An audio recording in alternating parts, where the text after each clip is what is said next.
అందరు బాగున్నారా? మీరందరూ బాగున్నారు, నేను కూడా బాగున్నాను ఫ్రెండ్స్. సో ఎండలు అయితే ఎక్కువ అయినాయి, కొంచెం ఉడుకుతుంది. కాటన్ కాదు కాబట్టి డ్రెస్.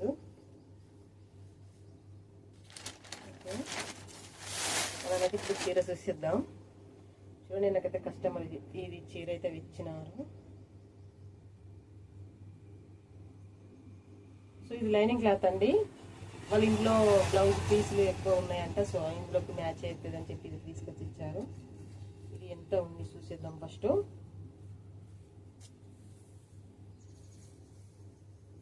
సరిపోతుందండి. ఓకే, సరిపోతుంది.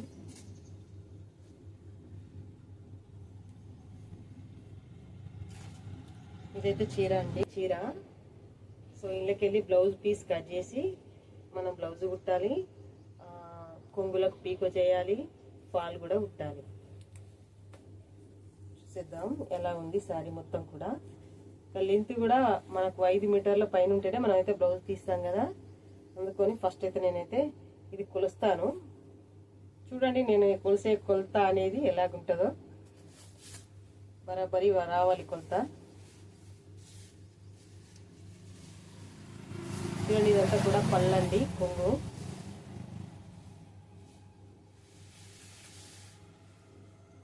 ఇదేనండి. సో నేను ఇప్పుడైతే చీర కొలత పడతానండి. ఇలా 1 2 3 4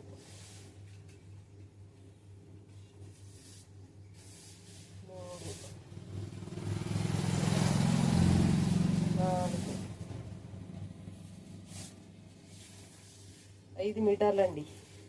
5 మీటర్లు అయింది కదా, ఎక్స్ట్రా ఉన్న క్లాత్ మనకు బ్లౌజ్ అనేది కన్ఫామ్.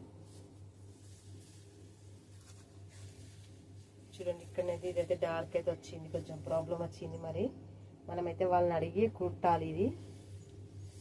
చూడండి, ఇక్కడ చీరకంతా కూడా ఇలా వచ్చింది, దీనికి రాలేదండి. ఇక్కడ ఇది బ్లౌజ్ పీస్కు ఇలా రాలే. చూడండి, ఇలా కింది బార్డర్కు చీర మందమే ఇలా వచ్చింది. చూడండి, బార్డర్ ఇంతవరకే వచ్చింది, అంటే ఇటు రాలే. ఇది బ్లౌజ్ పీస్కి సంబంధించిన క్లాత్ అన్నట్టు. 5 మీటర్ల మీద ఇంత ఉంది. సో ఇదైతే కొంచెం వేరే వచ్చింది. ఇది మాత్రం బార్డర్ మంచిగా ఫ్రంట్ మంచిగా వచ్చింది అన్నట్టు ఇక్కడి వరకు.